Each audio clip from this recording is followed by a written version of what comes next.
आखिर क्यों सारे मामलों में लगभग 60 से 70% मामले केवल राजस्व महकमे से जुड़ा हुआ होता है, और राजस्व महकमों में सबसे जो निचली इकाई है उस पे तो बहुत गंभीर प्रश्न चिन्ह लगता है। वह इकाई क्या है? लेखपाल।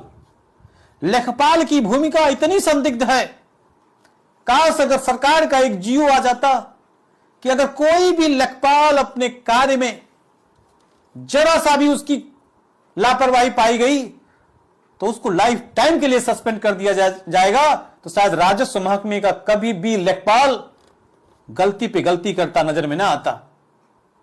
मेरे ऐसा कलमंच के प्रधान कार्यालय हजरत लखनऊ में आने वाले सारे पीड़ितों में 50% से ज्यादा केसेस राजस्व महकमे से जुड़ा होता है, जिसमें आके पीड़ित यही कहता है कि ऊपर से एसडीएम साहब ने आदेश कर दिया, एसडीएम साहब ने आदेश दिया, लेकिन जब मौके पर लेखपाल जाता है तो लेखपाल की पीड़ित विपक्षी का से तालमेल अच्छा होने के नाते वह रिपोर्ट गलत लगा देता है।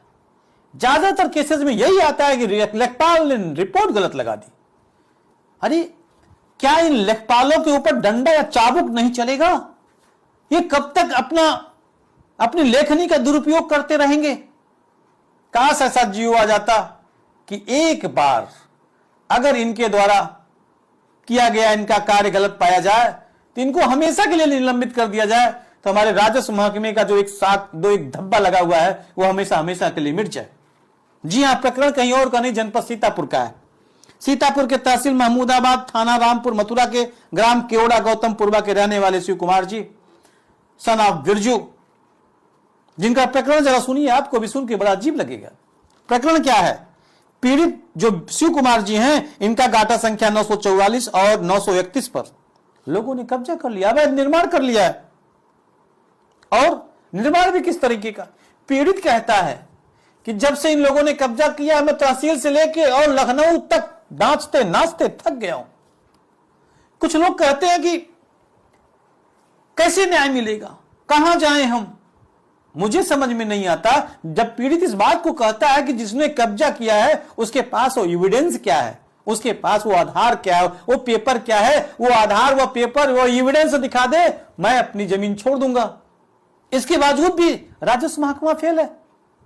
किसी की गाटा संख्या पे कोई कब्जा कर लेता है, उसकी भूमि पे कब्जा कर लेता है और उसके पास कोई पेपर नहीं है, इसके बावजूद भी वो हीरो बना पड़ा है। और पीड़ित अपने जनपद सीतापुर के गांव केवड़ा गौतमपुरवा से लेके लखनऊ तक का चक्कर काटते काटते एकदम थक सा गया। इसी प्रकरण को लेकर जब आज मेरी वार्ता वहां के एसडीएम से होती है, फिर यहां भी अजीब संयोग था, एसडीएम साहब का नंबर नहीं उठता। इसके बाद वहां के डीएम डॉक्टर राजा गणपत आर जी के जो एसडी साहब हैं मिस्टर संदीप श्रीवास्तव जी, उन्होंने डीएम साहब का नंबर उठाया और उनसे मेरी वार्ता हुई। पूरा हमने प्रकरण पे उनको अवगत कराया। संदीप श्रीवास्तव जी ने कहा कि आप उनको, जो पीड़ित है शिव कुमार जी, आप उनको मंडे 10 बजे भेज दीजिए हमारे यहां। मैं आपसे वादा करता हूं कि टीम गठित करके जो न्यायसंगत होगा हम पीड़ित के साथ तटस्थ मजबूती से खड़े रहने का काम करेंगे। ऐसे कर्मचारी सच में अनुकरणीय भी हैं और प्रशंसनीय भी हैं। इन्हीं ऐसे लोगों को, ऐसे अधिकारियों की, ऐसे कर्मचारियों की हमारे समाज को जरूरत भी है, जो पीड़ितों के साथ कदम से कदम बढ़ा के आगे बढ़ने के लिए तैयार रहते हैं। जय हिंद।